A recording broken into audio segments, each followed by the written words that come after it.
Hi guys, so I'm here with my December wrap up for December. Sorry that it's been a bit delayed, it's been a bit chaos as you can imagine, like the end of the year and celebrations and getting back to work. Time's kind of gotten away from me a little bit. And can we talk about how long my hair is? Like, I think this is the longest my hair has ever been in my entire life, let alone like in the history of my channel. Like, ridiculous. So anyway, on to what I read in December. I managed to read 7 books in December, which I'm really quite happy with. The first book that I read was Gabriel's Rapture by Sylvain Reynard. This is the second book in the Gabriel's Inferno series, and I ploughed through the series because as soon as I read Gabriel's Inferno at the end of November, I went straight onto this one, and then I went straight on to the third book, which is Gabriel's Redemption. I really enjoyed these. I think that I enjoyed the first book the most in the series just because it was setting things up, and I really enjoyed it. But I enjoyed the rest of the series too, and the fourth book in the series is actually coming out in January. I think it's already out now. So yeah, I really enjoyed this. It's a romance series, and it's set really to sort of the background of literature and philosophy and religion and poetry, set sort of all around Dante's Inferno, the Divine Comedy. There's a lot of references to that because the main male character is a Dante specialist, and the main female protagonist is a student studying Dante. So really enjoyed this series. I'd say it's a lot more. It's not like 50 Shades of Grey, where that's very erotic, and the level of writing in that's maybe not the best. This is completely different. There is some erotic elements to it, but it's not the whole focus of the book, and it's really very small amount compared to the rest of the book. But yeah, I really enjoyed the series, and I would probably give the whole series as a whole 4 out of 5.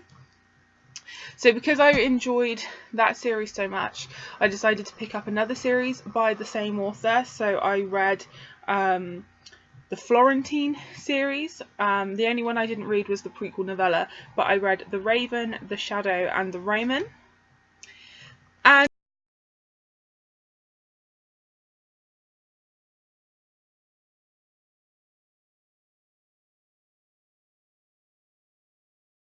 this was interesting because the series actually overlaps, but whereas the Gabriel's Inferno series is sort of contemporary, while this is still set sort of in the same time, this is sort of more of a paranormal series because it involves vampires.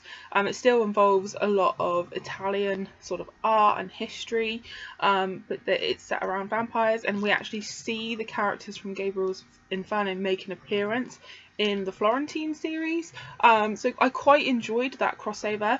I didn't enjoy this series as much as Gabriel's Inferno.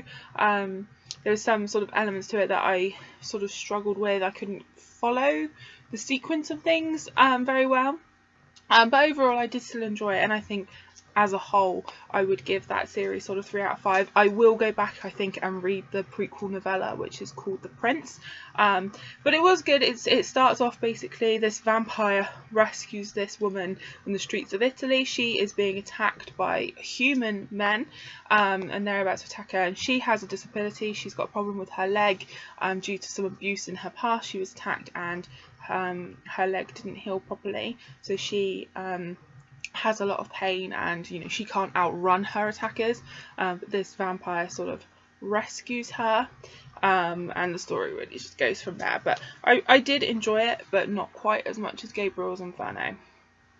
So the next book that I read, I came across kind of by accident. I follow someone on Instagram who reads a lot of historical romance, so she likes a lot of the same authors as me, and she posted a picture of this, and I hadn't heard of it, so I decided to read it, and that's The Beast of Beswick.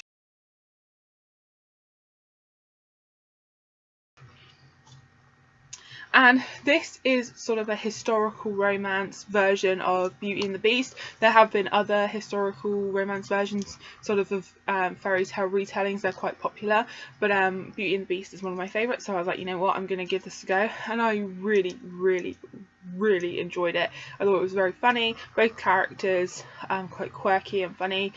So basically I can't remember the protagonist's names for the life of me. But basically, he is a duke that has been scarred during the war. He was never expected to become the duke. He was like the spare heir, but then his dad dies and so does his spare. So he unexpectedly finds himself as a duke, but he is badly scarred from the war. His face is disfigured, his whole body is disfigured. And then the female protagonist needs help. She needs someone powerful to marry her so that she can protect her sister from an unwanted marriage. So she goes to him and makes this proposal that they get married. And it was really, really good. I really enjoyed it. I gave it a 4 out of 5. I'd not read this author before, so because I enjoyed that one so much, I decided to pick up another book by her, which was called My Rogue, My Ruin.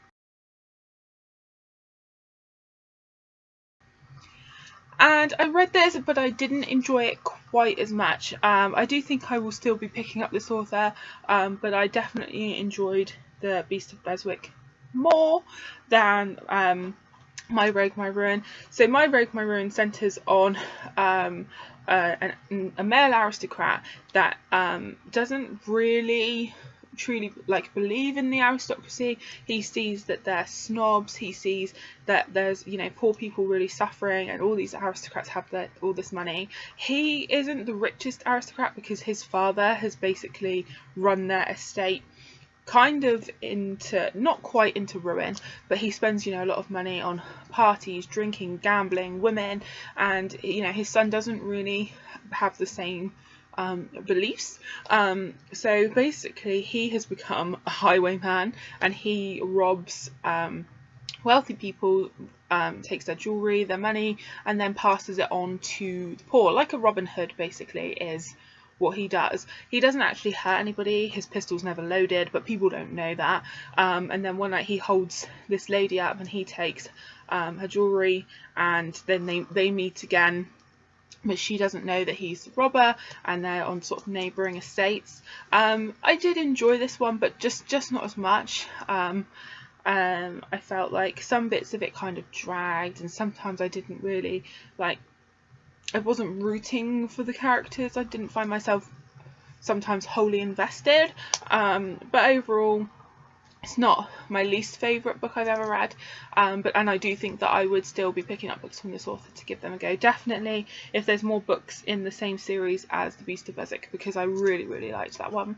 So yeah, that's everything that I read in December, guys.